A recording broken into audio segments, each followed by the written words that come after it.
Hello, everyone, and welcome to another edition of the NatCon Australia podcast. Today, I'm delighted to welcome Dr. Jillian Spencer. Hello. Hello. Dr. Spencer is a child and adolescent psychiatrist in Brisbane. In April 2023, she was stood down from her job as a senior staff specialist at the Queensland Children's Hospital for raising concerns about gender interventions for children. Since that time, she has spoken out in the media about her concerns, which led to further allegations of breaching the code of conduct. She remains suspended from her job. To my knowledge, she's the only psychiatrist in Australia who's been formally stood down because of her views on critical gender issues. Is that right, Jillian? Anything I need to be corrected? No, I think that's right. Yeah. Well, as far as I know, I haven't heard of any other psychiatrists in the world stood down. So is that right? Yeah. I mean, there'd be plenty. Yeah. You're not the only one with these views. It's just there's a hidden group of people who aren't willing to pop their head above the parapet. Really, is that right? Yeah, and I think my case has served as a big warning for my colleagues to not do so. Yeah, great. Good to be the example, I suppose. Someone has to do it. It's not that bad, I promise. Right. Yeah, we seem to be holding up well for now. Mm. I was going to kick off things. I mean, you're a doctor of over 20 years experience, over 10 years as a psychiatrist, and you've been becoming 15, is that right? You've become embroiled in this gender controversy. When you were at medical school, what were you taught about gender? Was this an issue that was discussed or analysed, or you had to learn up for before the exams, or not? No, nothing in medical school whatsoever. In fact, I think all through my psychiatric training, so the 5 years of specialising, which I finished in 2009, I don't think it came up at all there either. Is that right? So when did it first come on your radar as a child psychiatrist? When we first started to become aware of this new wave of treatment and increase in children presenting with gender dysphoria and similar issues?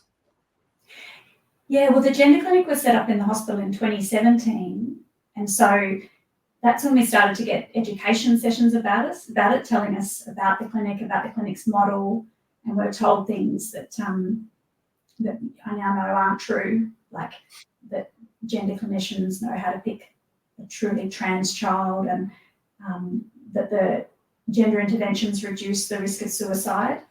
And so I remember being in education sessions and taking it all in, not fully understanding. I don't think I understood that they were using puberty blockers until somewhat later. But in medicine, there's a lot of trust that goes on of colleagues, especially specialist colleagues.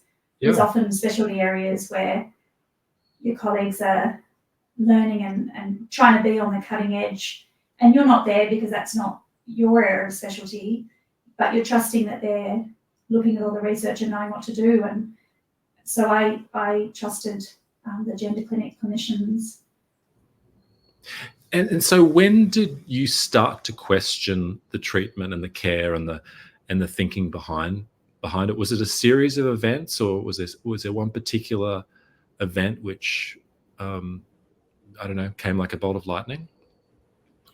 I remember hearing about puberty blockers and being shocked at the idea of it, just because as child psychiatrists we know that adolescence is always a time of change and growth, and lots of recovery from different conditions happens during adolescence. So the idea of blocking puberty seemed radical, but once again I trusted my colleagues. But I think a turning point for me was in 2018, because there was a girl on the child unit who'd come in with suicidality, and I remember she was the youngest of 4 girls, and she was about 12, I think, and her father had died by suicide about 3 years before, and she'd been really close to her dad, and then her mum had recently repartnered, and she was saying that she could hear her mum and new partner being intimate in the next room because they were in a small house and they were living rurally.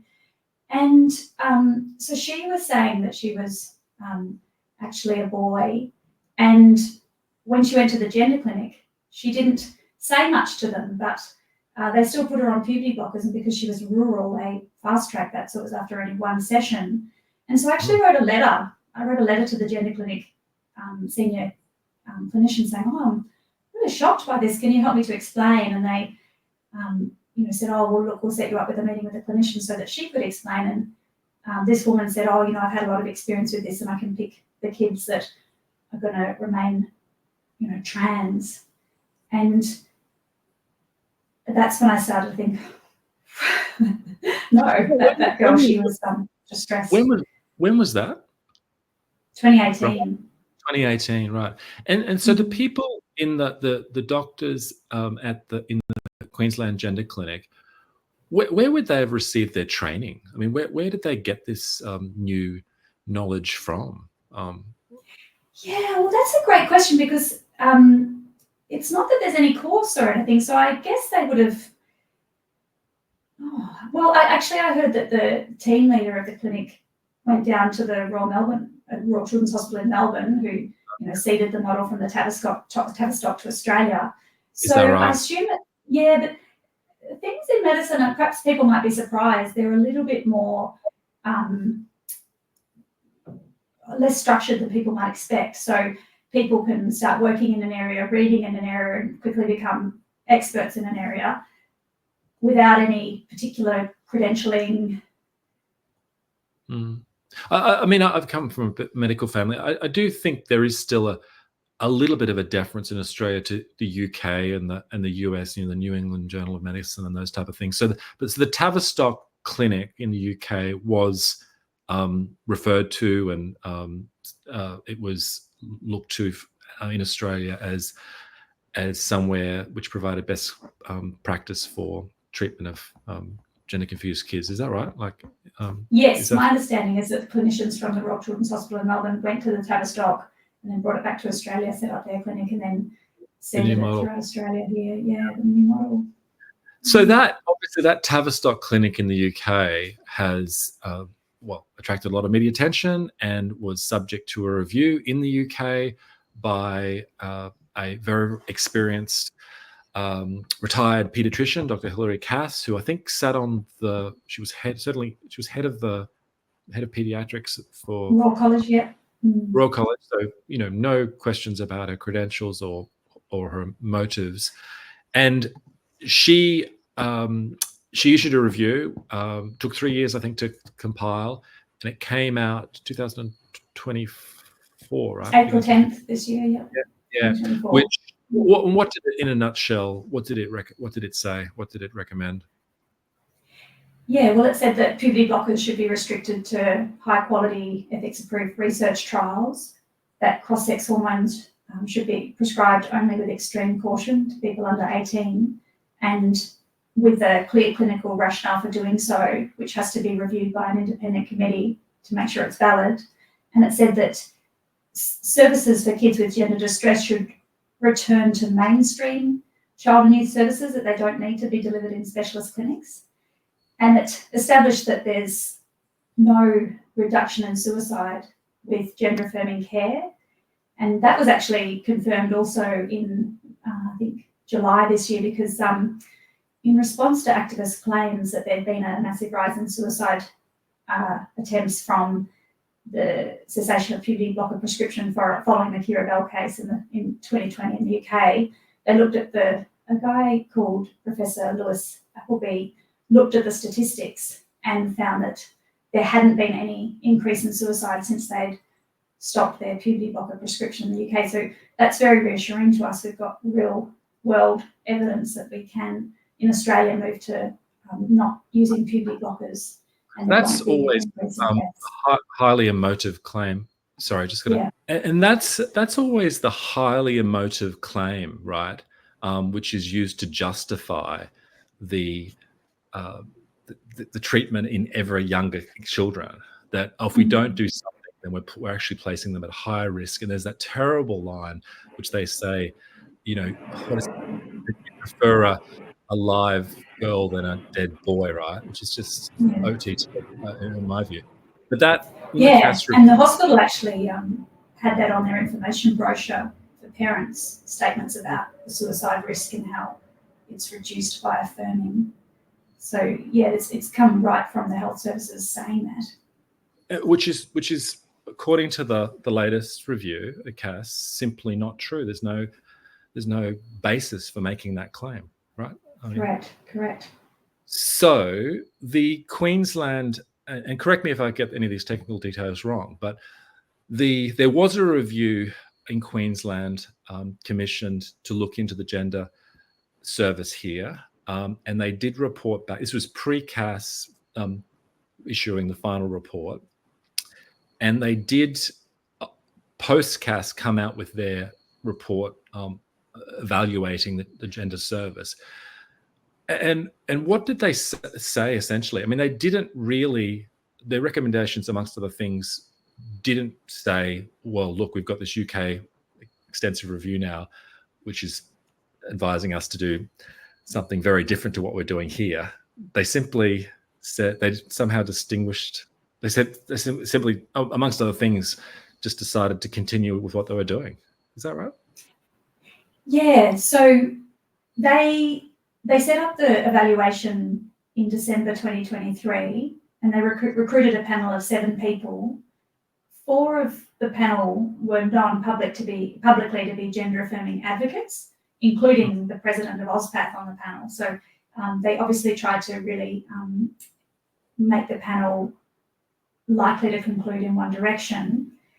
The evaluation was meant to conclude in April, but they extended it until June in order to, in theory, consider the CAS review. But in the end, in the final evaluation report, they said that they didn't consider the CAS review because it was out of scope. And that's because when the evaluation was set up, it was set up to look at how the clinic was meeting the standards of the Australian standards of care for trans and gender diverse children, which are the activist written guidelines out of the Royal Children's Hospital in Melbourne. It's for anyone coming to this anew, it would just be so much more logical to say, well, the real question shouldn't be whether our gender clinic here in Queensland is abiding by the standards which were created in Victoria, which relied, I assume, on the Tavistock exactly research. The real question should be like, given that now that Tavistock clinic has been discredited, are we doing what we should be doing here according to And especially since the Australian standards weren't ever based on a systematic review of the evidence, they were always based on expert consensus, and they say that in the guideline. There's no reason for them, and the evaluation itself didn't conduct their own systematic review of the research literature, so they didn't do their own, and then they didn't look at the CAS review, which is the 4-year international research literature review with extensive stakeholder consultation. University of York was commissioned to do 8 systematic reviews. So they disregarded the gold standard evidence in order to find what they wanted to find. And it's again worth making this point because those who are unfamiliar with it all, these standards of care, they call them the Australian standards of care and treatment guidelines. They are not standards of care which were devised through a normal peer review process, right? They just think it's really a title that's given to a care treatment plan devised by particular people with an interest in it, essentially. It's never been endorsed by government or anything. It's just the Royal Children's Hospital gender doctors got together and wrote it, and they titled it that. And they're extremely affirming. There's only one treatment pathway talked about, which is, social transition, puberty blockers, cross-sex hormones, and gender surgeries. They talk about going into kindergartens to talk to the teacher about socially transitioning the child. It's a very affirming document. It's never been scrutinised. And you, along with 2 other colleagues, have recently published, a little over a week ago, right, something called the Recommendations of the Queensland Gender Clinic's External Evaluations and the Implication for Health Policy in Australia. I'll drop that in the show notes because it's quite technical. But you go through the evaluation that was conducted here in Queensland and just point out not only the procedural problems, conflict of interest, like you mentioned, but amongst other things, they don't address in any full way the main message of the CAS review, and have these ridiculous, amongst other things, ridiculous recommendations like we need a public awareness campaign to convince people in the public about the value of this gender affirming part, even though, it's been called into question globally, which doesn't seem to be at all like the logical approach to, what is the issue here? Because in theory, it shouldn't be the podcast sort of subject material. It should be a narrow medical question where doctors in good faith knock their heads together and with the precautionary principle in mind, don't do stuff to kids that might give them unnecessary long-term consequences. Nut it out, and they you agree the best approach is, and that's medicine, isn't it? Isn't that how it's meant to work? Yeah, well, that's how I thought it operated. And it's funny because when I was working at the hospital for so many years, I all thought we're playing one game, which was really trying to work together to get really good outcomes for children. Quite, it's quite a passionate, exciting project, every patient you see, trying to help them. Like, it's wonderful. And then with what's happened, it's sort of like I just had this feeling of like I was playing a game, and then I realized no one else was playing the same game. You would have been dealing with complicated cases too. I mean, child psychiatry, there would be kids with all sorts of, troubled backgrounds, complicated presentations, interesting issues and I assume that you could have full and frank sort of discussions with your colleagues on them, and you would come to decent conclusions about those that didn't involve anything to do with gender. Is that how you... Well, yes, we were quite good at being able to talk things through and work things out, I thought.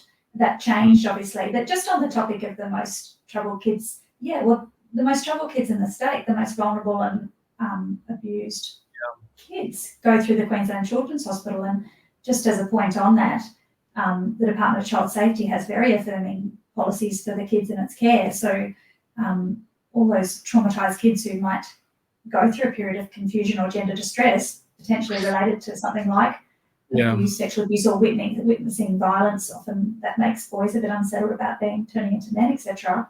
Those kids get affirmed by their carers without any question and pushed into, affirmed along the pathway of gender affirming care. But no, we used to have really quite frank discussions. There was a lot of trust and a lot of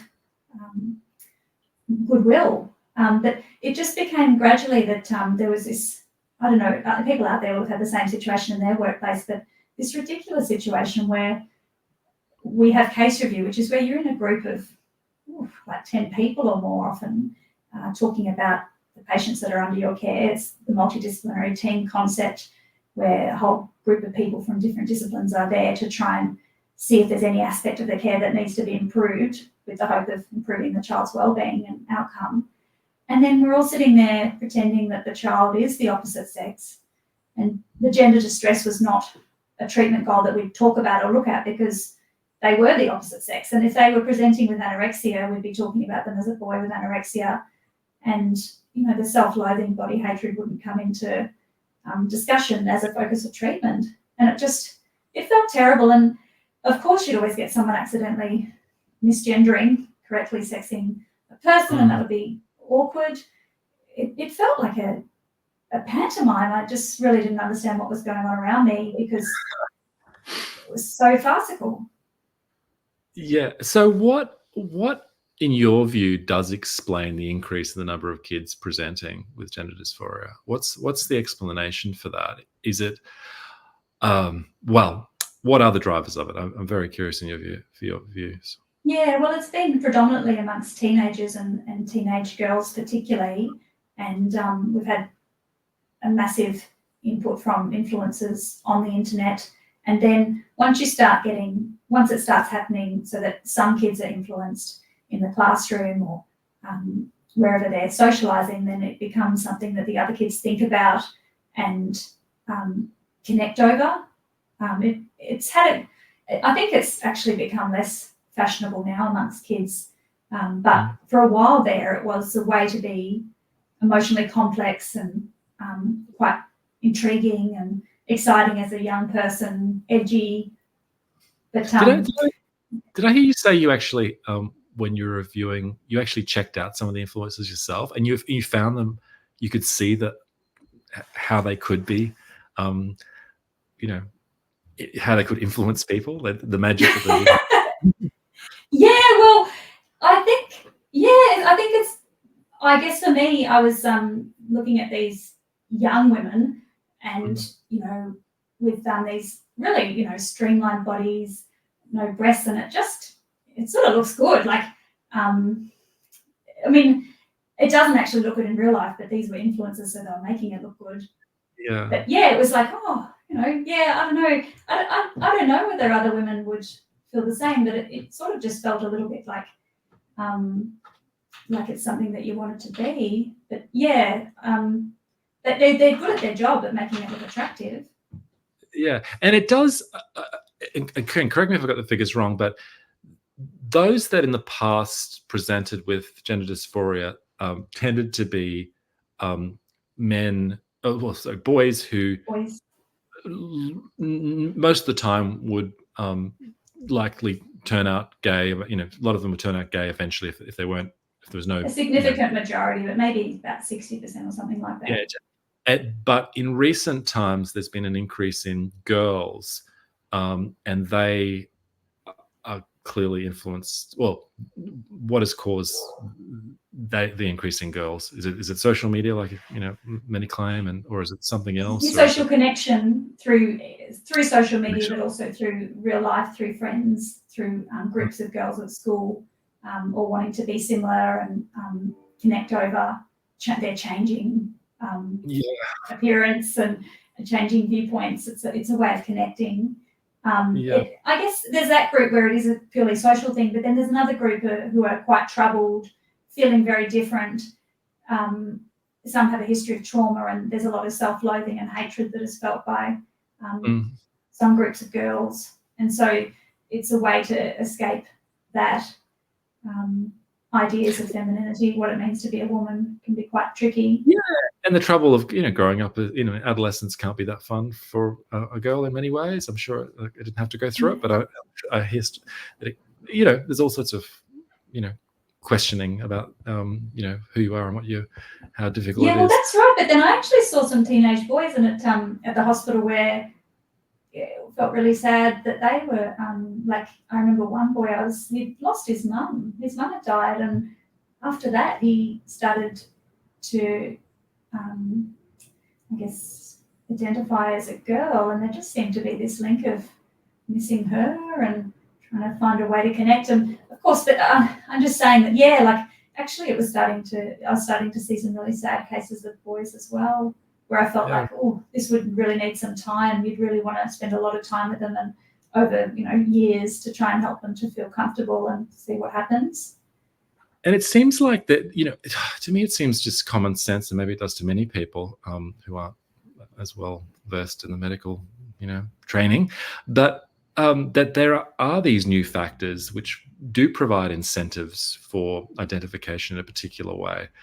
Going the news reports and listening to some of the pro affirming care doctors, they seem to present it as though no, this new environment hasn't caused these things to happen. What it has done is revealed this previously hidden or suppressed group of people that were always trans or something, and isn't that sort of cause for celebration or provide, and now we've got the opportunity to treat them, and so we should. It just seems to lack what do they make of these other factors? When someone does have a troubled past, family breakdown, all sorts of other things, it's not blaming the parent, it's not blaming certain circumstances, to simply realize that must be a factor in anything that the child presents psychiatrically, right? Yeah, that's right. Well, I'll just say that the increase has only been occurring under people age 25. And so if it was this sort of sudden lack of stigma, you'd expect it to be across the lifespan, that there's all these people coming out finally and identifying as trans, but it's not that. So And then I think you only have to be a human being having gone through adolescence to realize that there's a stage of life where you're trying out different things. I just can't believe these people who work in the gender clinics who somehow seem to think that adolescents will be permanent in what they're wanting and feeling. It just seems inhuman to me. But the thing about the gender affirming model is that it's been sold as this heroic model of very curative, very exciting, and so it attracts people that just want to dwell in a positive space. It really influences the patient clinician relationship, because with all the like the badges and the lanyards, etc., what you're doing is controlling things. You're giving this symbol right from the start to say, this is a space where we're happy about transition, and if you want to transition, we're happy. And it sends a signal to the patient that they really shouldn't bring forth all their distress and confusion. It really sends a signal to the patient that they're not comfortable with that they want everything to be positive.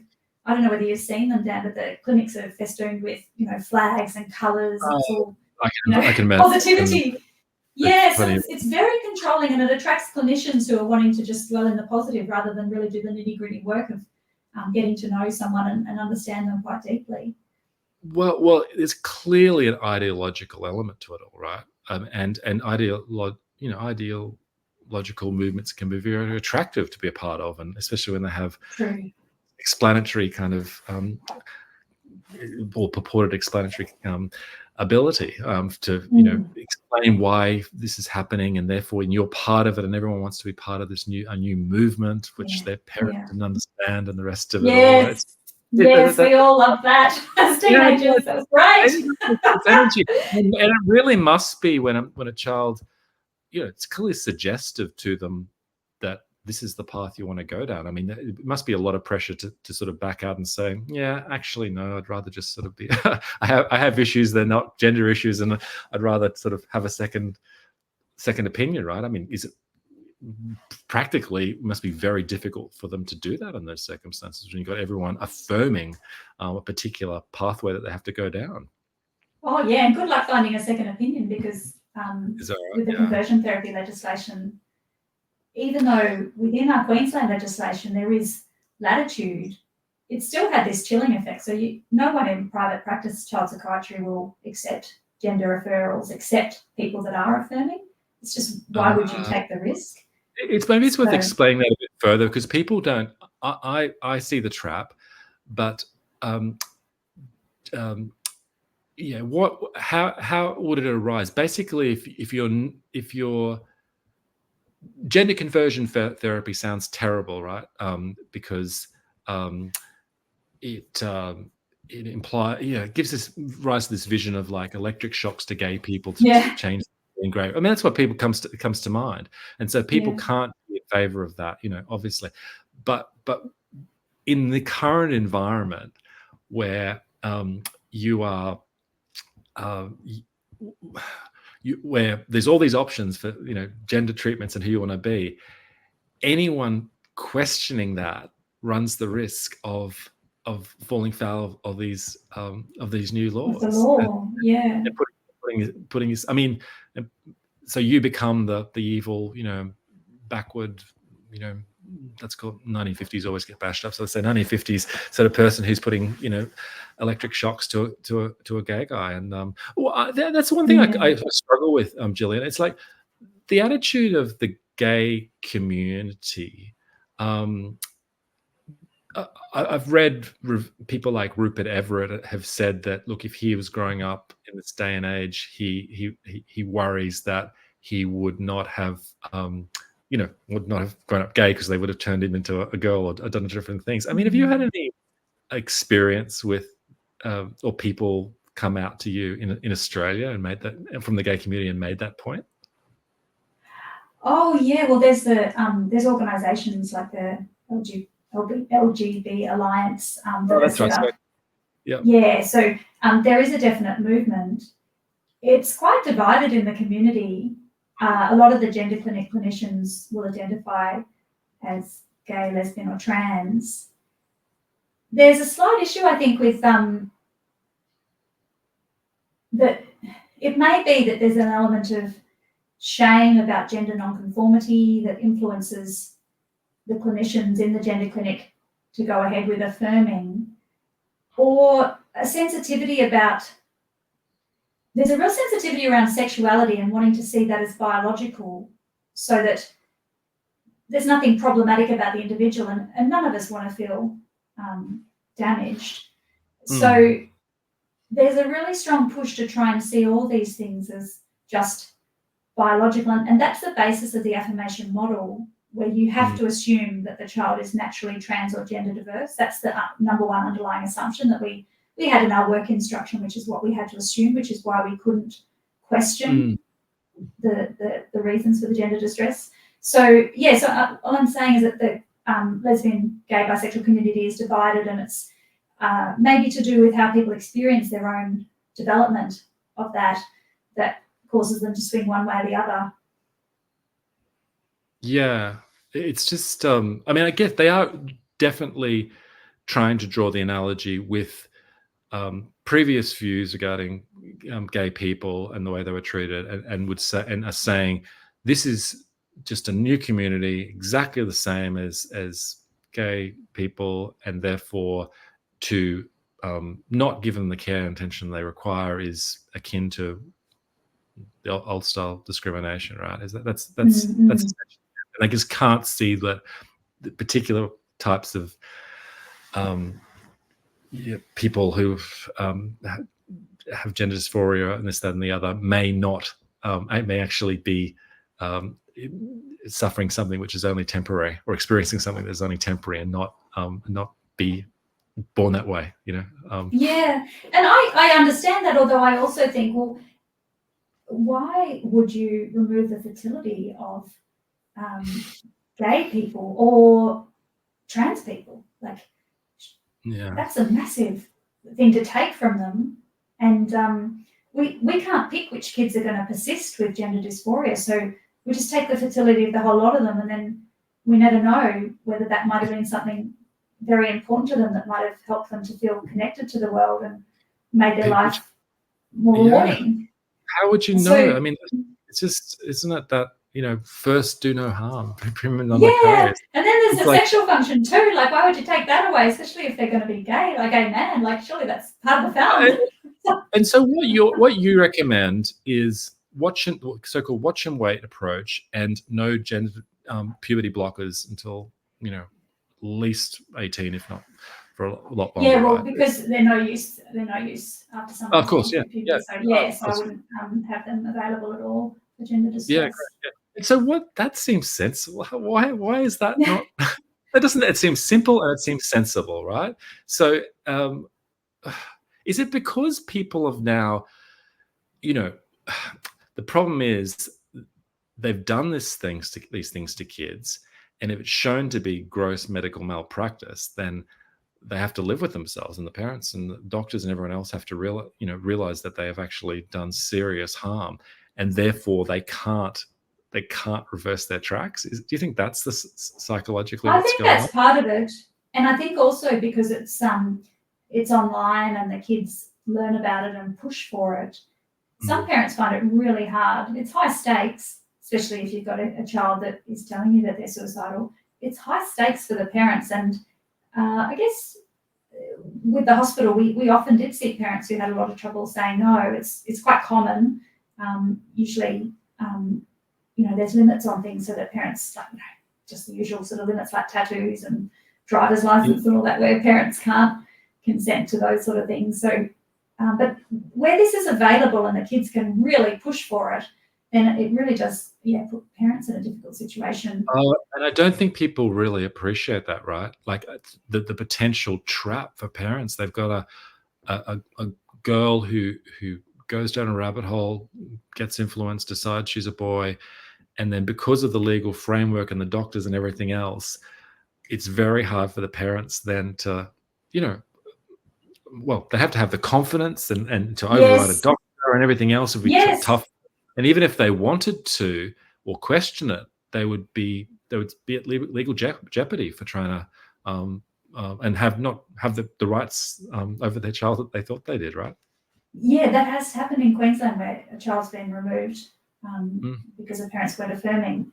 And then it is often the case that often there's one parent who's a bit softer. There's often a soft, hard split between parents, and the softer parent will sort of, acquiesce. And then the more firm parent is put in this situation of like, well, I'm going to lose my child. They're going to hate me forever and think I'm a hate-filled bigot, transphobe if I don't affirm. And so people are really, affected by their relationships, of course. So it's just, we really need some firm rules to protect parents and children. And I imagine there's all sorts of horribleness that goes on in family law disputes as well. Yeah, with, that's right. Yeah. Go one way and another parent going the other. Yeah. Well, I mean, where's cause for optimism? We do have a Queensland election coming up, where the polls suggest there will be a change of government. So Shannon Fentiman is the current Minister for Health, and she's very much, I think she's Minister for Health and Minister for Women, but she hasn't said anything, right? She hasn't expressed any concern that you might be doing, serious damage to young girls through these processes. No. Well, I think her policy will be in line with the evaluation report, which is a massive expansion of gender affirming services to children across Queensland. Massive increase in staffing, satellite clinics all through Queensland, all according to the affirmation model. So she's doubling down on it and tripling down on it. I mean, do we risk, like in 10 years, given that the tide has turned at least a bit in Europe, do we risk becoming almost like a medical international pariah if we continue to go down this path and people do turn around? Is that not, doesn't that risk the reputation of the medical fraternity here in Australia? Well, I think it does. I feel concerned, especially for psychiatry, because we've been signing off on these treatments and people have trusted us. And even with the CAS review that's come out, the College of Psychiatry still hasn't put its foot down and said, look, this needs to stop. They've remained very, what they think is neutral. So, yeah, I feel like psychiatry is on the chopping block for this. But the UK, I think the UK is outlawing puberty blockers, right? Isn't that like across both Labor and Liberal over there the Conservatives and Labor have both agreed that will happen, and has happened already? I think, with Labor, the Wes Streeting, who's the new health minister, I gather, he's similarly endorsed that policy. And I guess they are talking about doing a research trial on puberty blockers. But the thing is that puberty blockers have been in use for over 20 years now, and we still don't have any evidence of psychological benefit from them. And so I don't think that we should keep experimenting on kids, taking away their fertility and sexual function and potentially causing cognitive problems and bone density problems. I mean, if the UK is going to do it, then I guess just to protect the children of Australia, let's wait for the UK to do it and not do another trial here. But that would seem to be but it just seems to me like, the laws of gravity. Yeah, again, I guess COVID and other things have disabused me of some notions that I once held to be but the laws of gravity apply in the UK, in the same way in Australia. Presumably the laws of the science of medicine applies the same way. If they've found it, this is not great treatment there, then we should hold that it's also not great treatment here, unless we come out with some brand new, watertight, God knows how you'd get it, clinical data, right, or clinical research, and then we haven't produced that. So I know, but what happened? The CAS review was released, and I was very happy and excited and hopeful. But then what happened was that we had people coming out in the media, celebrities, Ian Hickey, that sort of thing, saying that our clinics are different from the Tavistock and that our clinics are multidisciplinary and holistic, which is just weasel words to try and pretend that it doesn't have relevance. It's completely untrue, but somehow it manages to shuffle the issue away. So I've been absolutely shocked by this. And the problem is that in the medical research, the only people able to publish are gender affirming people, because there's a publication bias. So the people working in the gender clinics are all wedded to the model. They're the ones that can do the research. People that would be interested in being much more objective about gender treatments are, not able to work in the gender clinics. And then there's a publication bias, so their articles don't get published. And and then the articles in the medical literature are subject to a thing called peer review, which is not working. So what we're getting is these articles that are published, and in the headline it says, gender affirming care reduces depression by 50% or something that sounds amazing.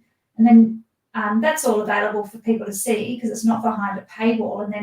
But behind the paywall where the article is, you have to look at the article and see that actually, no, they found nothing of the sort. So there's a lot of misrepresentation in the medical literature on this issue. So we're fighting it on all fronts. It's really hard to get any clear air, but the Cass Review managed it, and then Australia hasn't taken advantage of that. It's great.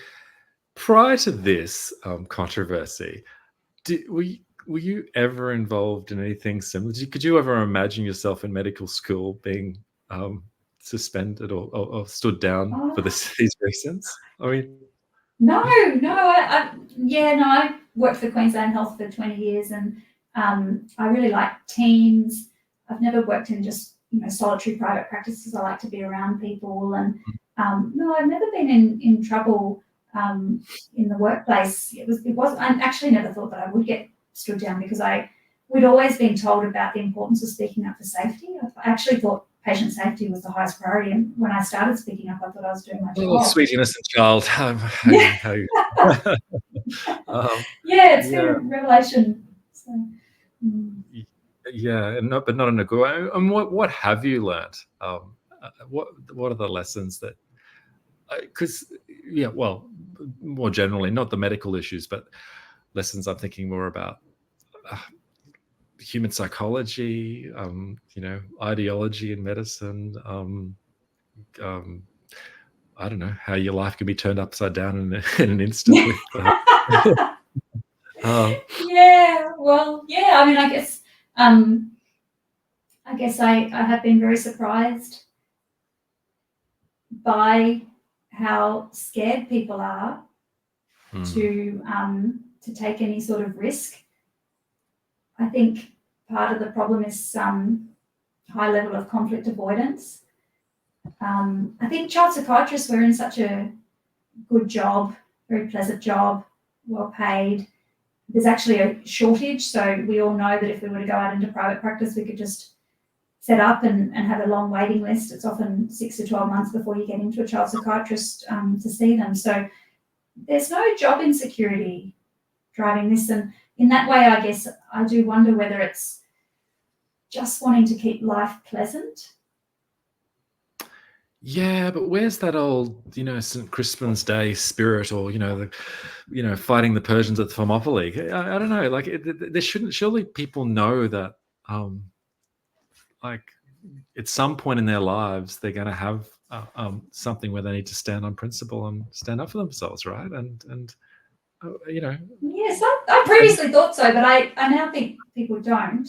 I did wonder whether, because child psychiatry is a very touchy-feely sort of field, and so whether that has meant people are less like that. It is, I know there's like people like Jordan Peterson talk about feminisation of the workforce, and of course it's interesting to hear people's ideas on that, but with my experience, the line of people up from me up to the executive is 90% male. And even now, they're repeatedly, just because I've been doing this public interest disclosure process, and so it is repeatedly getting responses from the hospital executive, once again saying that there's no concern. So it's, from what I can see, it's not it is a line of men that are going up to the top above me who are doing this. And with the more redeeming trial, I did sort of notice that it was a similar sort of feel there with, trying to shut her down, telling her that she's fringe, disliking her views. I had meetings with my bosses, which had a similar sort of feel of calling me, like, comparing me to a Scientologist and that sort of thing. So saying that Oh, I'm fringe. So yeah. yeah, I'm not sure what to make of those people. Is it a male-woman thing, or is it simply? Well, I think my conclusion is of the last couple of years is the vast majority of people that just can't act on principle psychologically, then they're not able to, and they tend to congregate in bureaucratic kind of roles or political roles. I mean, do you think you're an unlikely person, I must say, to be standing on you know, I know you're a little bit, I mean, and you come across as, you know, quite conscientious. Just to tell what you said. Why am I like and I think by your own admission, right, you're not you're a bit politically naive. You haven't been involved in a political party. You're not you haven't listened to, you're not any involved. You're not a person of faith, or you're not I think you're telling me you're a vegetarian. You know, you're not yeah, that's right. Some central casting culture warrior type, right? And was never your motivation to get involved in this stuff. It was simply, this is not making sense to me. Are you sure you've got this right? And then continuing to ask questions where you're not so satisfied. And I don't know, it seems like something everyone should go through, but there are only so many people that, again, in my experience, tend to have that mettle. So yeah, what do you draw on? Where do you go to for I don't know, strength in the darkest hour? I don't know. I had a rough time for a couple of months after the CAS review didn't make a difference, and saw a new side of myself where I was a bit like a teenager, just more emotional than usual. And so it took a bit to get out of that, but it's passed, thank goodness. But I don't know, I go to the gym a lot.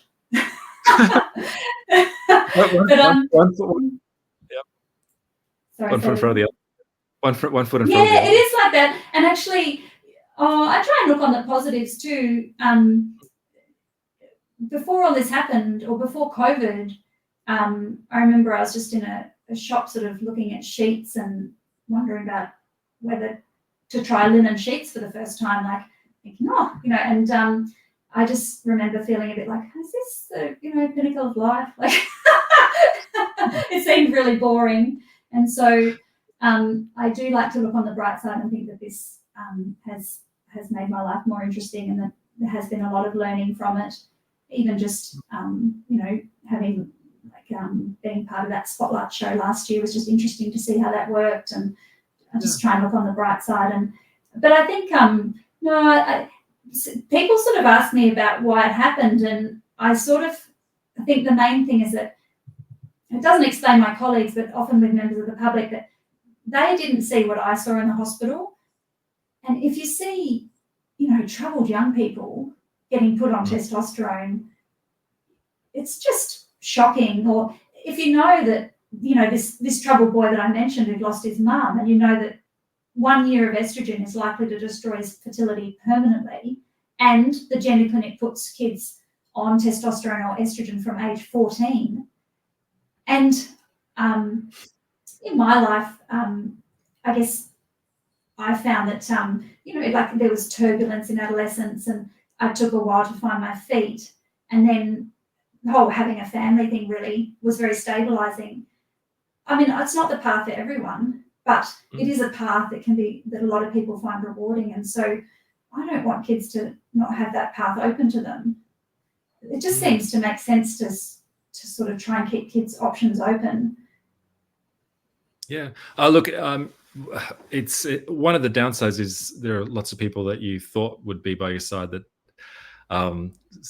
in these issues of principle that don't stand with you, but then you gain a lot of other different allies. To me that's a lot of the positive, one of the positives of all of this. So, and I'm pleased to get to know you, and hopefully with a potentially a new state government, we will get some change in Queensland, and all will eventually be well, and Sharon Fentiman will have time to think about what she's done. Things in politics. Yeah, maybe. Sounds good. Hey, I'll leave you there, Jillian. Really good to talk. Hopefully, this helps get the word out in different ways. I mean, the more you can get out your word out, and talk in your very agreeable manner, I think, the better about these issues. And we look forward to seeing how it develops. So thanks very much. Thank you.